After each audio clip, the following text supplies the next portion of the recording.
रात के करीब 11 बज रहे थे। सड़क पर इक्का तुक्का गाड़ियां चल रही थी। अपनी नाइट शिफ्ट खत्म करके शीला और निकिता बस स्टॉप पर खड़ी थी। आज तो हमें बहुत देर हो गई। पता नहीं घर जाने के लिए हमें कोई साधन मिलेगा भी या नहीं। अगर कोई साधन नहीं मिला तो कहीं रात इसी बस स्टॉप पर ना बितानी पड़े। अपनी काली जुबान बंद कर, जब देखो तब उल्टी बातें ही करती है। अरे कुछ देर रुक जाना, कुछ ना कुछ मिल ही जाएगा। लेकिन काफी देर तक इंतजार करने के बाद भी उन्हें कोई बस नहीं मिलती। धीरे धीरे समय के साथ साथ सड़क पर चलने वाली गाड़ियों का दिखना भी बंद हो जाता है। अरे ये देख, अब तो सड़क पर एक भी गाड़ी नहीं दिख रही। दूर दूर तक गाड़ी और किसी इंसान का नामो निशान नहीं है। एक काम करते हैं, वापस अपने ऑफिस चलते हैं। हम दोनों आज रात वहीं गुजार लेंगे। देख, तुझे अच्छी तरह पता है 10 बजे के बाद चौकीदार ऑफिस के मेन गेट पर ताला लगाकर अपने घर चला जाता है। ऑफिस जाने का कोई फायदा नहीं है। इस सुनसान सड़क को देख मुझे बहुत घबराहट हो रही है। एक काम करना, उसी चौकीदार के घर चलते हैं। वो भी तो परिवार वाला है। हम बेफिक्र होकर आज रात उसके घर पर रुक सकते हैं। अरे पागल, चौकीदार 10 बाई 10 की खोली में रहता है। उसके 4 बच्चे हैं। भला वो हमें अपने घर में कौन सी जगह देगा। अब तू ना ये बेकार की बातें बंद कर और चुपचाप खड़ी रह, शायद कोई लिफ्ट ही मिल जाए। फिर काफी देर इंतजार करने के बाद आखिरकार एक नीले रंग की बस उनके सामने आकर रुकती है। बस का दरवाजा खोल कंडक्टर उन दोनों से कहता है, कहिए कहाँ जाना है आप दोनों को? देखिए मेरी पूरी बस खाली पड़ी है। मैं आप दोनों को आपके ठिकाने पर छोड़ दूंगा। इतना कहकर कंडक्टर मुंह में भरे पान की पिचकारी सड़क पर दे मारता है। निकिता, लोगों का कहना है कि कुछ महीने पहले इसी तरह अंधेरी रात में एक नीली बस के अंदर कुछ बदमाशों ने एक जवान लड़की की हत्या कर दी थी। इस बस का रंग भी नीला है। कहीं ये वही बस तो नहीं? कंडक्टर शीला की बात सुन लेता है और मुस्कुराते हुए कहता है, देखिए मेम साहब, उस घटना के बारे में मैंने भी सुना है। माना कि उस बस का रंग और मेरी बस का रंग एक है, लेकिन दुनिया में नीले रंग की एक ही बस तो नहीं है ना। हाँ, ये तो सिर्फ एक इत्तेफाक है। देखिए हमारी बस में एक मेम साहब पहले से ही बैठी हैं, चाहे तो आप देख लीजिए। निकिता गर्दन उठाकर देखती है तो बस के पीछे वाले हिस्से में एक लड़की कंबल ओढ़े बैठी हुई थी। सही तो बोल रहे हैं भैया, बस में पहले से एक लड़की बैठी है। चल अब हम भी बैठ जाते हैं, वैसे भी बहुत देर हो गई है। अरे ठहर जाना निकिता, मुझे डर लग रहा है। अरे तुझे इतना ही डर लग रहा है तो तू यहीं खड़ी रहे, मैं तो चली। अरे तुम मुझे छोड़कर कहाँ जा रही है? मैं भी चलती हूँ। दोनों बस में जाकर बैठ जाती हैं। देखते ही देखते ड्राइवर बस को तेज रफ्तार में चलाना शुरू कर देता है। तभी शीला की नजर पीछे वाली सीट पर अकेली बैठी लड़की पर पड़ती है। उस लड़की की लाल आंखें और उसका आधा जला हुआ चेहरा देखकर शीला घबरा जाती है। सुन निकिता, हमारे पीछे जो लड़की बैठी है ना, उसकी आंखें एकदम खून की तरह लाल और चेहरा किसी चुड़ैल की तरह डरावना दिख रहा है। अरे छोड़ ना, कौन कैसा दिखता है, मुझे इन सब बातों में कोई दिलचस्पी नहीं है। मैं थोड़ी देर झपकी लेना चाहती हूँ, इसलिए अब तू अपनी बड़बड़ बंद कर प्लीज। बेफिक्र निकिता अपनी आंखें बंद करके बैठ जाती है। दूसरी ओर बस जंगल के रास्ते में पहुंची है। चारों तरफ घना अंधेरा और साथ ही जंगल में मौजूद जंगली जानवरों की डरावनी आवाजें शीला को और भी ज्यादा डराए जा रही थी। थोड़ी ही देर में बस एक बरगद के पेड़ के पास से गुजरती है।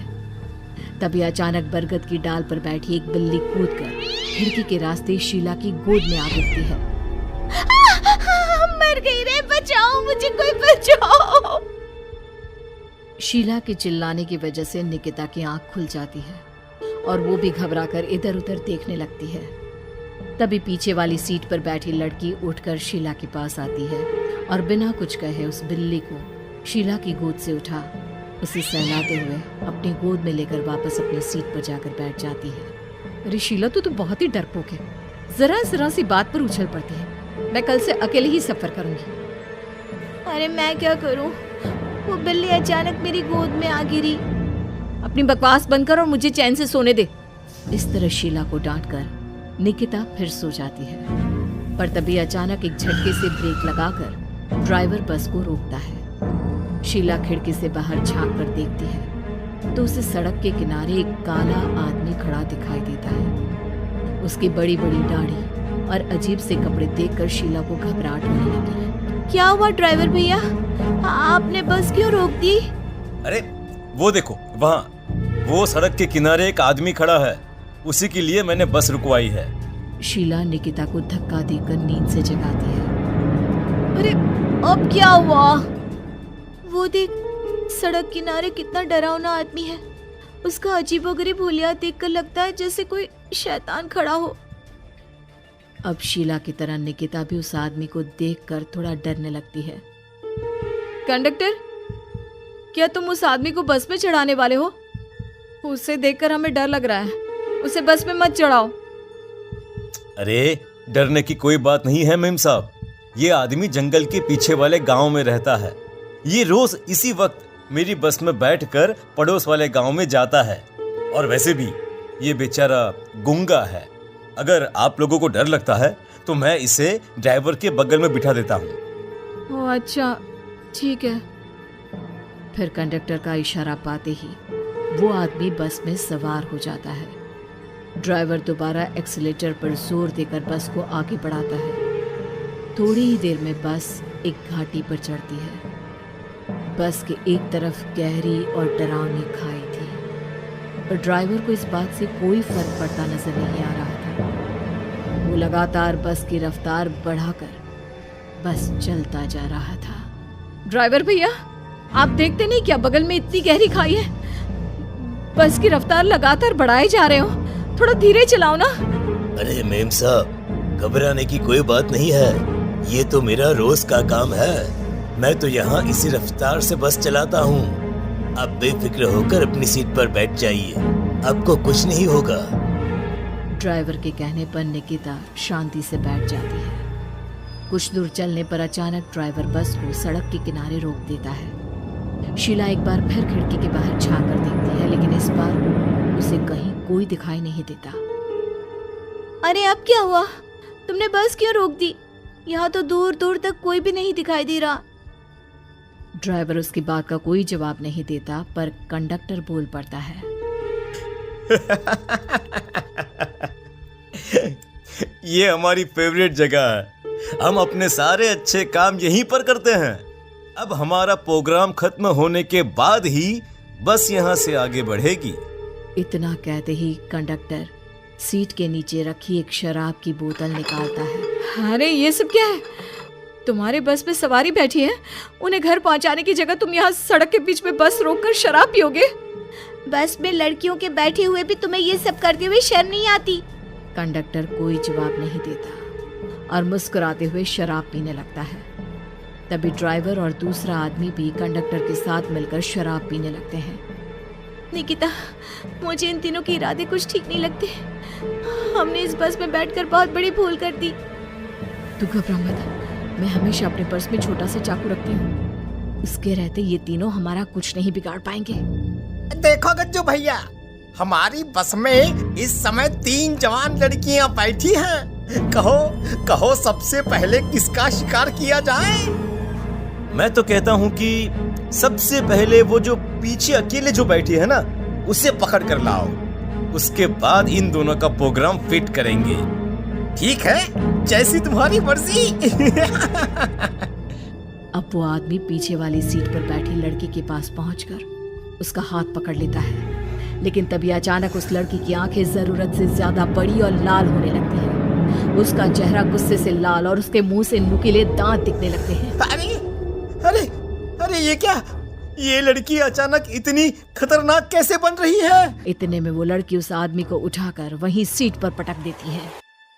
मुझे हाथ लगाएगा, तेरी इतनी हिम्मत!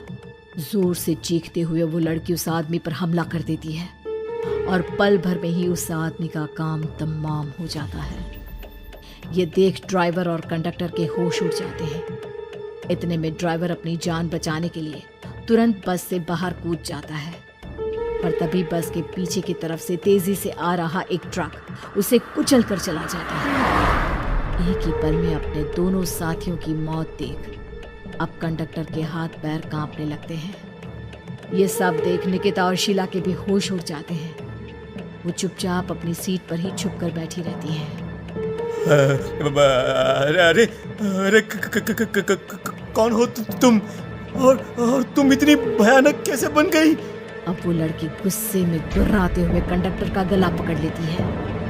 इतनी जल्दी मुझे भूल गए?